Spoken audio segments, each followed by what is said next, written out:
उस जहरीले cough syrup की बात करते हैं जो मध्य प्रदेश में लगातार बच्चों की जान ले रहा है। हम अपने न्यूज़ मित्रों को जहरीले कफ सिरप से सावधान करने वाली और सिस्टम से सवाल करने वाली कुंजी लगातार दिखा रहे हैं, लेकिन आज हम आपको ये बताएंगे कि कैसे मोटे मुनाफे के लालच में ये जहरीले कफ सिरप आपके घर तक पहुंचाए जाते हैं।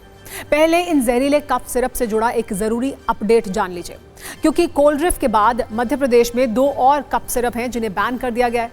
जांच रिपोर्ट के बाद जब कोल्ड्रिफ्ट को बैन किया गया तो ये लगा कि समस्या सिर्फ इसी एक कफ सिरप तक सीमित है, लेकिन अब जांच में पता चला है कि 2 और कफ सिरप हैं जिनमें खतरनाक केमिकल हैं, जिसके बाद मध्य प्रदेश में इन्हें भी बैन कर दिया गया।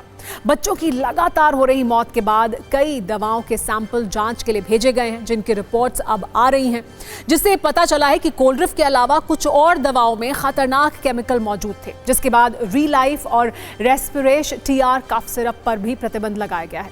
ये दोनों कफ सिरप गुजरात में बनाए गए। इन दोनों कफ सिरप में भी खतरनाक केमिकल मिला है, यानी तय सीमा से ज्यादा डायएथिलीन ग्लाइकॉल यहां पर पाया गया है। डायएथिलीन ग्लाइकॉल ही वो केमिकल है जो बच्चों की मौत की वजह माना जा रहा है फिलहाल। इसीलिए आप उन तीनों कफ सिरप का नाम बहुत ध्यान से नोट कर लीजिए जिसमें ये केमिकल तय मानक से ज्यादा मिला है।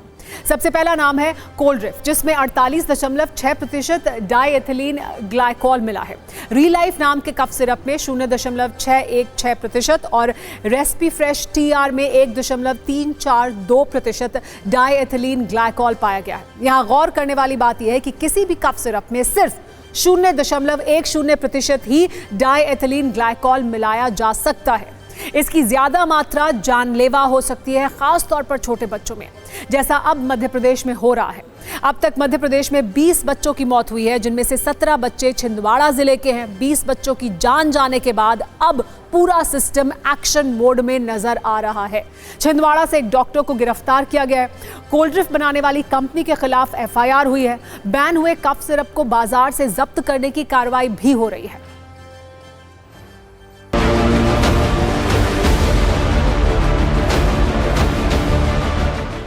छिंदवाड़ा में एक के बाद एक बच्चों की मौत हो रही है। अब ड्रग डिपार्टमेंट भी जागा है और अब भोपाल सहित पूरे प्रदेश में कार्रवाई भी हो रही है। यहाँ पर आप देख रहे हैं तस्वीरों में, ये दवा बाजार है और जो 2 नई दवाएं हैं उसको भी एक तरह से उस पर प्रतिबंध लगाया गया है। छापेमार कार्रवाई चल रही है। जो अभी निर्देश निकले थे और कल जो एक दवाई अमानक को इस तरह की घोषित की गई है, तो उसी के अंदर हम जांच कर रहे हैं और उस कंपनी की अगर दूसरे बैच की दवाई यहाँ पे मिली है तो एहतियात के तौर पे उसको भी हम लोगों ने अभी विक्रय करने से रोक दिया है और इसकी सैंपलिंग कर ली है। सैंपलिंग करके इसको लैब में भेजेंगे और इसका जांच के हम आने तक इनको बोल दिया है कि इस दवाई का विक्रय ना करें। गाइडलाइन तो यही है कि अगर इस कंपनी का एक माल अगर अमानक हुआ है तो एहतियात के तौर पे दूसरी दवाइयों को भी रोका जाए, दूसरी दवाइयों का भी वितरण रोका जाए ताकि कोई अप्रिय घटना ना हो।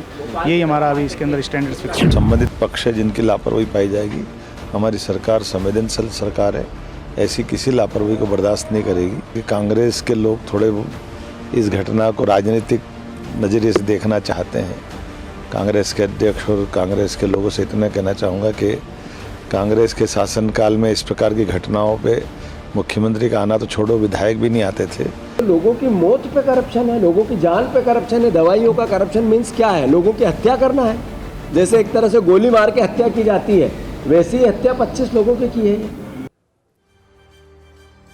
सवाल यह है कि आखिर जहरीले कफ सिरप इतनी आसानी से बाजार तक कैसे पहुंचे। दवा बनाने वाली कंपनी से लेकर डीलर, डॉक्टर और ड्रग कंट्रोल विभाग तक सब सवालों के घेरे में है। आज भी छिंदवाड़ा में सप्लाई 484 कोल्ड्रिफ्ट सिरप का हिसाब प्रशासन के पास नहीं है। आखिर ये सिरप कहां गए? जांच में अब ये पता चल रहा है कि दवा बनाने वाली कंपनी ने जबलपुर के डीलर से डील की थी। सारे सिरप सिर्फ एक ही डीलर के पास पहुंचे जहां बच्चों की मौत के बाद छापा मारा गया था। सूत्रों के अनुसार गिरफ्तार किए गए डॉक्टर प्रवीण सोनी ने भी दवा कंपनी के साथ डील की थी। कहा जा रहा है कि उसी खास कंपनी के सिरप लिखने के बदले डॉक्टर ने 80 से 90% तक मुनाफा लिया। सवाल यह भी है कि सबसे पहले छिंदवाड़ा में जहरीले सिरप को बैन करने वाले कलेक्टर शीलेंद्र सिंह का तबादला क्यों कर दिया गया।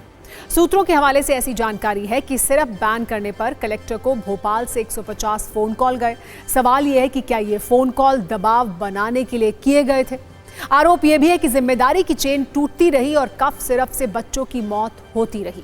इसीलिए जवाबदेही तय होनी चाहिए और यहां सवालों के घेरे में कोई एक व्यक्ति नहीं है। सवाल कफ सिरप बनाने वाली कंपनी से आखिर तय मानकों में ज्यादा कंपाउंड कफ सिरप में क्यों किया गया और कैसे मिलाया गया। सवाल मध्य प्रदेश के ड्रग कंट्रोलर से बाजार में आने से पहले सैंपल की जांच क्यों नहीं की गई। आमतौर पर स्थानीय ड्रग कंट्रोलर भी मेडिकल स्टोर से सैंपल लेकर जांच करते हैं, लेकिन छिंदवाड़ा में ऐसा क्यों नहीं किया गया। सवाल स्वास्थ्य विभाग से पूछे जाने चाहिए कि आखिर कफ सिरप से पहली मौत होने के करीब 1 महीने के बाद तक कोई एक्शन क्यों नहीं लिया गया। अब हम आपको मौत के सिरप की इन्वेस्टिगेशन रिपोर्ट का एक हिस्सा दिखाते हैं, कुछ बयान सुनवाते हैं जिससे आपको दवा और डील वाले जहरीले नेक्सस का पता चलेगा। रिपोर्ट में ऐसे शख्स की बात है जो इस सरकारी सिस्टम का हिस्सा है और इस गठजोड़ का गवाह है। हालांकि सुरक्षा के कारणों की वजह से हमने उनकी पहचान को गोपनीय रखा है।